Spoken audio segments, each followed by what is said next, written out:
Tonton video ini sampai selesai agar Anda tidak gagal paham.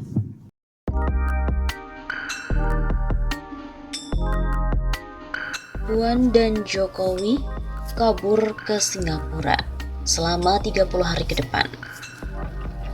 Beredar sebuah narasi bahwa Ketua DPR Dewan Perwakilan Rakyat Puan Maharani dan juga Presiden Joko Widodo serta jajarannya kabur ke Singapura selama 30 hari ke depan. Narasi ini pun beredar di media sosial.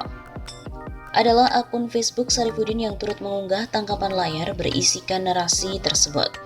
Selasa 13 Oktober 2020 dan berisi narasi seperti ini. Puan dan jajarannya serta Jokowi sudah berada dalam pesawat menuju Singapura. Mereka kabur lagi. Rakyat yang demo hanya akan berantem dengan wercok. Korban pasti akan lebih banyak lagi yang berjatuhan. Tapi DPR dan Jokowi tidak akan bisa lengser. Karena mereka sudah terbang ke Singapura untuk 30 hari dengan alasan kerja. Mereka bukan kerja tapi sedang berlibur karena Indonesia Timur sudah dijualnya. Mereka sudah cair uang dari para cukong 9 naga. Unggahan ini pun ramai direspon oleh warganet. Terdiri dari 93 emoticon, 28 komentar, dan 30 kali dibagikan. Dari penelusuran tim Cek Fakta, klaim bahwa Ketua DPR Puan Maharani dan juga Presiden Joko Widodo serta jajarannya kabur ke Singapura untuk 30 hari ke depan adalah salah. Faktanya tidak ada informasi resmi mengenai hal tersebut. Di sisi lain, Presiden Jokowi tetap berada di Indonesia. Pada Senin 12 Oktober 2020, Jokowi terpantau memimpin rapat terbatas untuk membahas laporan Komite Penanganan COVID-19 dan Pemulihan Ekonomi Nasional melalui konferensi pers video dari Istana Merdeka, Jakarta. Dalam kesempatan tersebut, Jokowi juga terus mendorong peningkatan angka rata-rata kesembuhan dari pasien COVID-19, standar pengobatan dan perawatan di tempat isolasi. Jokowi juga mengapresiasi data per 11 Oktober, rata-rata kasus aktif positif COVID-19 lebih rendah ketimbang rata-rata kasus aktif di dunia. Rata-rata kasus COVID di Indonesia adalah 19,97%. Saya kira ini bagus karena lebih rendah dari rata-rata kasus COVID dunia yang mencapai 22,1%. Begitu kata Jokowi seperti dilansir dari setnek.go.id, Senin 12 Oktober. Kemudian pada Selasa 13 Oktober, Jokowi memimpin rapat terbatas mengenai antisipasi bencana hidrometeorologi melalui konferensi video di Istana Merdeka. Jokowi meminta jajarannya untuk mengantisipasi peningkatan curah hujan akibat fenomena anomali iklim La Nina yang diprediksi sebesar 20-40% di atas normalnya. Saya minta untuk disebarluaskan informasi mengenai perkembangan cuaca secepat-cepatnya ke seluruh provinsi dan daerah sehingga tahu semuanya. Sebetulnya curah hujan bulan depan ini akan terjadi kenaikan seperti apa, kata Jokowi pada hari Selasa 13 Oktober 2020. Pula terkait Puan Maharani, tidak ada informasi resmi terkait kepergian Puan ke Singapura. Jadi kesimpulannya, klaim bahwa Ketua DPR, Puan dan juga Presiden serta jajarannya kabur ke Singapura adalah salah. Faktanya tidak ada informasi resmi mengenai hal tersebut.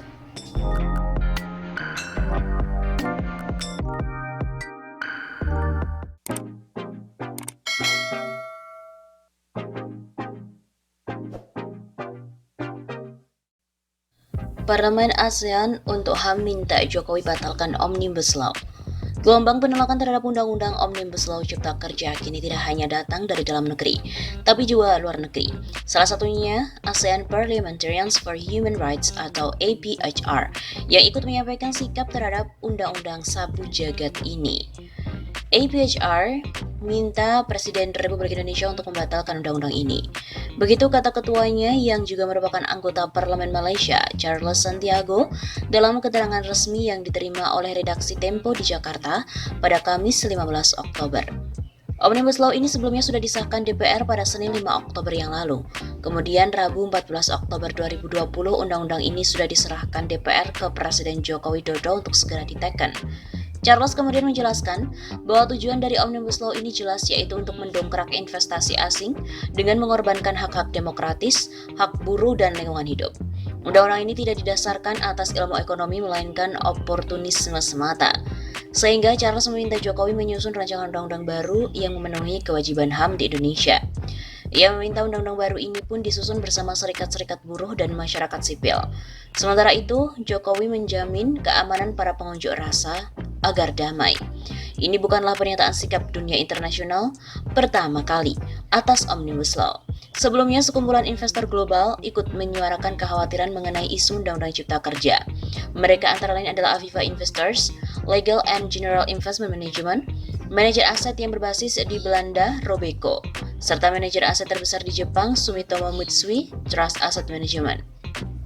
Secara keseluruhan, mereka adalah 35 investor global dengan total aset kelolaan mencapai 4,1 triliun US dollar.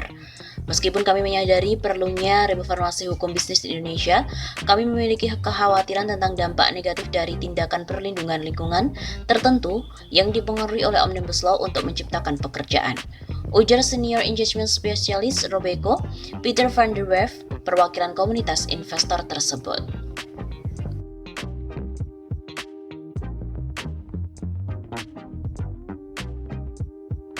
Lembaga-lembaga asing juga ikut-ikutan tolak Undang-Undang Cipta Kerja.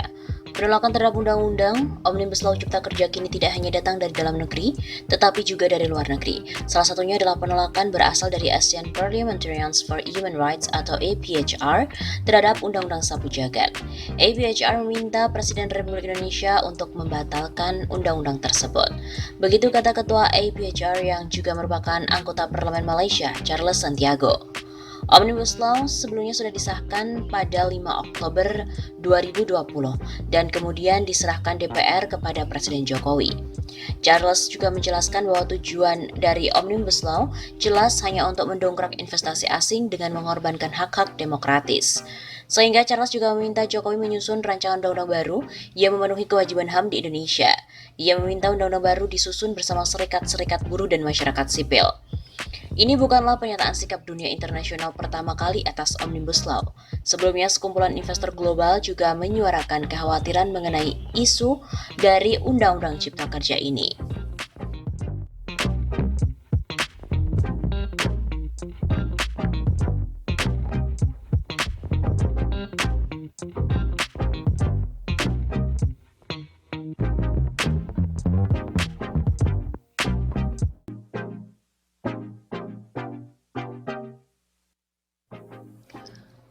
Tamat sudah rezim Jokowi. Proposal Omnibus Law ditolak oleh Bank Dunia. Mengejutkan, Undang-Undang Omnibus Law atau Undang-Undang Cipta Kerja yang merupakan roadmap inti pemerintahan Jokowi dalam rangka pemulihan ekonomi malah ditolak oleh Bank Dunia. Dalam sebuah laporan, Bank Dunia mengatakan bahwa Omnibus Law merugikan ekonomi. Proposal Omnibus Law yang bertujuan melanggengkan eksploitasi sumber daya alam ultra neoliberal malah ditolak Bank Dunia. Ada apa gerangan? Ini memang tidak lazim. Biasanya seluruh undang-undang yang lahir di Indonesia tidak lepas dari perhatian global, terutama Bank Dunia. Karena berkaitan dengan keamanan investasi dan aset-aset mereka di Indonesia. Selama ini undang-undang selalu mendapatkan dukungan dari lembaga keuangan internasional, khususnya IMF dan Bank Dunia. Namun kali ini malah ditolak. Ada beberapa indikasi mengapa Bank Dunia ini menolak. Secara politik, ini adalah sinyal bahwa pemerintahan Jokowi tidak lagi efektif dalam melakukan komunikasi internasional, terutama kepada lembaga-lembaga keuangan multilateral. Padahal, semester 2 pemerintah akan beralih dari prioritas membuat global bond kepada pinjaman bilateral dan pinjaman multilateral dengan rangka mengejar utang 1.093 triliun rupiah. Ketika proposal ini ditolak oleh lembaga keuangan multilateral, maka target utang ini menjadi ambiar.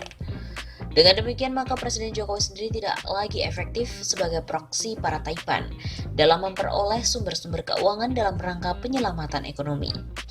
Padahal tanpa bantuan pemerintah, dana bailout, penyertaan pemerintah dan investasi pemerintah di perusahaan swasta, maka mustahil perusahaan swasta bisa selamat oleh serangan COVID-19 dan juga krisis sekarang ini.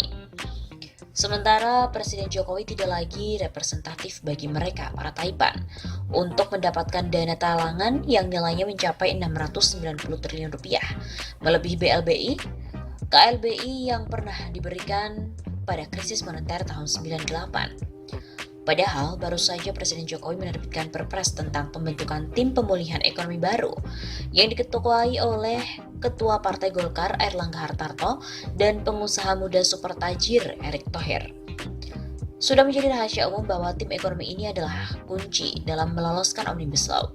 Meskipun tim ekonomi baru tersebut keluar dari skema tim ekonomi sebagaimana Perpu nomor 1 tahun 2020 dan Undang-Undang nomor 2 tahun 2020. Bahkan, keberadaan tim ini ilegal jika mengacu pada undang-undang yang mengatur pada strategi penyelamatan ekonomi tersebut. Sebagaimana diketahui bahwa Omnibus Law pada intinya adalah regulasi dalam rangka melanggengkan eksploitasi sumber daya alam, khususnya tambang batu bara, energi fosil, dan perkebunan, dengan berbagai insentif usaha dan fasilitas dalam rangka untuk menopang ekonomi dan kekuasaan oligarki politik Indonesia saat ini.